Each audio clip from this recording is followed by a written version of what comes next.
नमस्ते साथीहरू, यो नेपाल सरकारको युवा तथा खेलकुद मन्त्रालय अन्तर्गतको राष्ट्रिय युवा परिषदले 2082 साल 8 महिना 7 गते एउटा नयाँ सूचना जारी गरेको छ र त्यो सूचना अनुसार तपाईँले हेर्न सक्नुहुनेछ।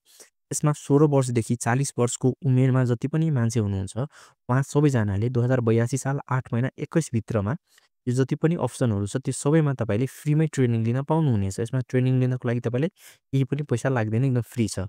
अब यसमा अप्लाई गर्नको लागि हामीले कति पढेको हुनुपर्छ त? अब जस्तै प्लम्बर छ, टेलरको काम छ, असिस्टेन्ट ब्युटिसियनको काम छ, बिल्डिङ इलेक्ट्रिसियनको काम छ, त्यसपछि बरिस्टाको छ, कुकको छ, सिकर्मी तथा डकर्मीको काम छ, ग्रामीण पशु स्वास्थ्य कार्यकर्ताको काम छ, मोटरसाइकल सर्भिस मेकानिकलको काम छ, वेल्डिङ पेन्टर, बार्बर, मोन्टेसोरी र बेकर। यति ट्रेनिङहरू तपाईँ फ्रीमा लिन पाउनुहुन्छ। अब यसमा बेकरमा अप्लाई गर्न कक्षा 8 पढेको हुनुपर्छ, मोन्टेसोरीमा यो ट्रेनिङ लिनको लागि एसई अथवा एसएलसी पढेको हुनुपर्छ, मेकानिकलको लागि यो मोटरसाइकलको वर्कसपको लागि कक्षा 10 पढेको हुनुपर्छ, ग्रामीण पशु स्वास्थ्य कार्यकर्ताको लागि कक्षा 8 पढेको हुनुपर्छ र यो बिल्डिङ इलेक्ट्रिसियनको लागि कक्षा 5 पढेको हुनुपर्छ र बाँकी जति पनि ट्रेनिङहरू छ यसमा तपाईँ साधारण लेखपढ गर्न जानुहुन्छ भने यसमा अप्लाई गर्न पाउनुहुनेछ। अब यसमा हेर्न सक्नुहुन्छ 390 घण्टाको जति पनि ट्रेनिङ छ त्यो सबै 390 घण्टाको जतिको ट्रेनिङ छ। अब यसमा तपाईँले अप्लाई गर्नुहुन्छ भने यसमा तपाईँले केही पनि फी लाग्दैन। तपाईँ नेपालको जुनसुकै ठाउँबाट भए पनि यदि तपाईँ त्यो एज ग्रुपभित्र पढ्नुहुन्छ, एज 16 देखि 40 भित्र भने तपाईँ यसमा अनलाइन फारम भरेर अप्लाई गर्न पाउनुहुनेछ। अब यसमा कसैले अफलाइन नखोज्नु होला, किनभने यसमा अनलाइन फारम भरेकोले मात्रै मान्यता पाउनेछ, त्यही भएर अनलाइन मात्रै फारम भर्नु होला। र अहिले फारम कसरी भर्ने त्यसको बारेमा पनि हामी फेरि डिस्कस गर्नेछौँ। त्यस पछाडि छ एउटा केन्द्रबाट 20 जना। अब तपाईँ नेपालको जुनसुकै ठाउँमा भए पनि आफ्नो ठाउँ चुज गरेर अथवा कुन ठाउँमा तपाईँ ट्रेनिङ लिन खोज्दै हुनुहुन्छ, जस्तै थायी बसोबास तपाईँको जहाँ भए पनि अस्थायी रूपले तपाईँ अर्कै ठाउँमा बसिराख्नु भएको छ भने त्यही पनि ट्रेनिङ लिन पाउनुहुनेछ। अब एउटा केन्द्रमा 20 जना भयो भने ठ्याक्कै जुन तपाईँ चुज गर्नुहुन्छ यसमा फिल्ड, त्यो ठाउँमा 20 जना पुग्यो भने यहीँ ट्रेनिङ स्टार्ट गर्न पाउनुहुनेछ। र तपाईँ अस्थायी कहाँ बस्दै हुनुहुन्छ त्यही ठाउँमा तपाईँ चुज गरेर यो ट्रेनिङ लिन पाउनुहुन्छ। र त्यस पछाडि अब यसमा के छ भने अझै अप्सन एउटा के बुझ्नुपर्छ भने यसमा तपाईँले सुरुमा अप्लाई गर्नुभयो र तपाईँ बिचमा स्टार्ट गर्नुहुन्छ र बिचमा तपाईँ यदि त्यहाँ जानु भएन, बिचमै छोड्नुभयो भने त्यस्तो केसमा तपाईँलाई रुल अनुसार कति यसमा बाहिर ट्रेनिङ लिनुहुन्थ्यो भने कति यसमा चार्ज लाग्थ्यो त? त्यति तपाईँसँग फाइनको रूपमा जम्मा गर्नुपर्ने हुन्छ। त्यही भएर तपाईँ यदि ट्रेनिङ लिन खोज्दै हुनुहुन्छ भने तपाईँलाई ट्रेनिङ कम्प्लिट गर्नुपर्छ र ट्रेनिङ कम्प्लिट गरिसके पछाडि तपाईँ यसमा ट्रेनिङ लिन पाउनुभयो। तर यदि तपाईँ बिचमै छोड्ने प्लान गरिराख्नु भएको छ भने त्यो केसमा तपाईँले यसमा फाइन पनि लाग्छ। त्यही भएर तपाईँ बिचमै छैन, तपाईँ कम्प्लिटै गर्न जानुहुन्छ भने यसमा फारम भरेर फ्रीमै ट्रेनिङ लिन पाउनुहुन्छ। अब त्यस पछाडि यसमा अप्लाई कसरी गर्ने त? अप्लाई गर्नको लागि तपाईँ यो forym.nyc.gov.np भनेर हेर्न जान सक्नुहुन्छ र यो लिङ्क पनि म डिस्क्रिप्सनमा राखिदिएको छु, त्यहाँ गएर क्लिक गर्न पाउनुहुनेछ। त्यस पछाडि यहाँ आउनु व्यक्तिगत विवरणमा फारम भर्नको लागि यसमा पुरा नाम आफ्नो लेख्नु होला। यहाँ इङ्ग्लिसमै लेख्नुहुन्छ भने आफै नेपालीमा आउँछ, त्यही भएर यहाँ आफ्नो नाम लेख्न सक्नुहुन्छ। अब यहाँ मैले आफ्नो नाम लेखेँ।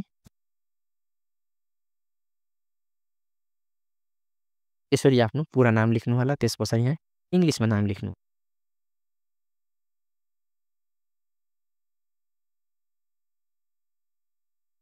नाम लेखिसके पछाडि आफ्नो जेन्डर चुज गर्नु होला।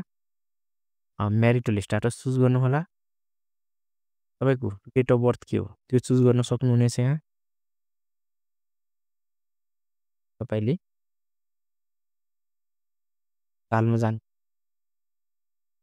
ब्याक आउनु आफै ब्याक आएर चुज पाउनु 2061 के आफ्नो डेट यहाँ गएर तपाईँको डेट कति छ त त्यो तपाईँ चुज गर्न पाउनुहुनेछ। यसरी तपाईँ आफ्नो डेट चुज गरिसके पछाडि क्यालकुलेट गर्न सक्नुहुन्छ कति भयो, त्यसपछि राख्नु होला। त्यसपछि तपाईँको नागरिकता नम्बर कति छ त आफ्नो नागरिकता नम्बर राख्नु होला। यहाँ ड्यास छ भने ड्यास पनि राख्नु होला। त्यसपछि जारी भएको ठाउँ के हो त जारी कहाँबाट भएको छ यो नागरिकता त्यो तपाईँ चुज गर्नु होला। यहाँ त्यो गरिसके पछाडि आफ्नो मोबाइल नम्बर राख्नु होला। यहाँ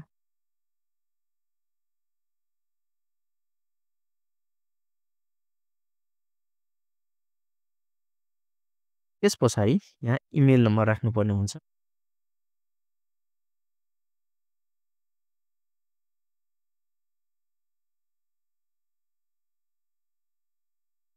इमेल नम्बर राखिसके पछाडि आफ्नो फादर्स नेम राख्नु होला।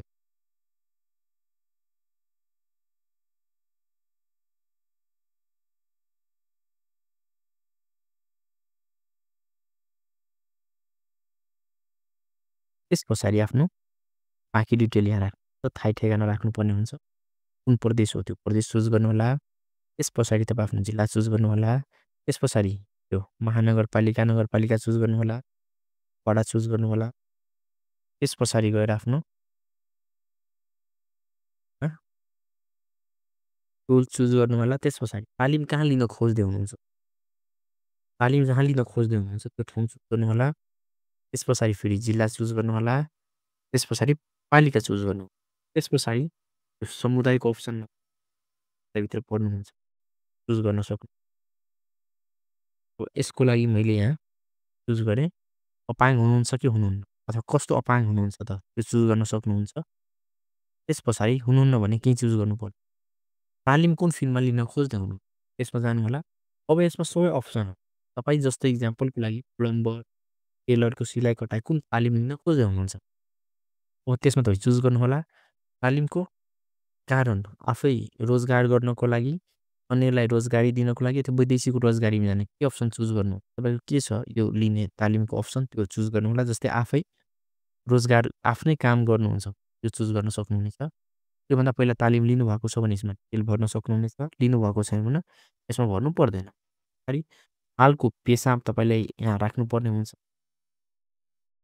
त्यसपछि वार्षिक आम्दानी तपाईँ यहाँ राख्न पाउनुहुनेछ। जस्तै वार्षिक आम्दानी तपाईँको यदि 50,000 मात्रै छ भने त्यो राख्न पाउनुहुन्छ। त्यस पछाडि शैक्षिक योग्यता के हो तपाईँको त्यो राख्न पाउनुहुनेछ यहाँ। त्यस पछाडि डकुमेन्ट अपलोड गर्ने अप्सन पाउनुहुनेछ। सुरुमा यो शैक्षिक योग्यताको तपाईँ कति पढ्नु भएको छ त्यो डकुमेन्ट अपलोड गर्नुपर्ने हुन्छ। त्यसको लागि तपाईँले यो साइज पनि हेर्न सक्नुहुनेछ। 1 MB सम्मको तपाईँ डकुमेन्ट अपलोड गर्न पाउनुहुन्छ। शैक्षिक योग्यतामा गएर क्लिक गर्नुहोला। र त्यस पछाडि यो आफ्नो फोल्डरमा गएर के पढ्नु भएको छ त्यो डकुमेन्ट तपाईँ यहाँ चुज गरेर अप्लाई गर्न पाउनुहुनेछ। त्यस पछाडि यहाँ फोटोमा गएर फोटोमा क्लिक गर्नुहोला। त्यस पछाडि आफ्नो फोटो चुज गर्नुहोला र ओपन गर्नुहोला। त्यस पछाडि नागरिकताको अप्सन छ यसमा जानुहोला र यो यसमा ब्याक र फ्रन्ट दुइटै एउटैमा राख्नु होला। र त्यस पछाडि तपाईँ यो डकुमेन्ट चाहिँ चुज गरेर यहाँ राख्नु होला। र त्यस पछाडि यो अपाङ्ग हुनुहुन्छ भने त्यसको केसमा अपाङ्गको डकुमेन्ट यहाँ चुज गरेर अप्लाई गर्नुहोला। त्यस पछाडि आवेदन पेश गर्नुहोस् है क्लिक गर्न पाउनुहुनेछ। यसरी तपाईँ सबै डकुमेन्टहरू सबमिट गरिसके पछाडि फाइनली तपाईँको फारम सबमिसन हुन्छ। र यसरी तपाईँलाई पछि कल आउँछ अथवा जुन नम्बर राख्नुभएको छ त्यसमा कल आउँछ अथवा तपाईँ मेलमा मेसेज आउँछ। र यसरी तपाईँले यो ट्रेनिङ लिन सक्नुहुनेछ। र यो ट्रेनिङ एकदम फ्री छ। त्यही भएर तपाईँहरूले यसरी फारम भर्न पाउनुहुनेछ। भिडियो राम्रो लाग्यो भने च्यानल सब्सक्राइब गर्नुहोला। कसै चिज सोध्नु मन लाग्यो भने कमेन्ट गर्न सक्नुहुनेछ। धन्यवाद।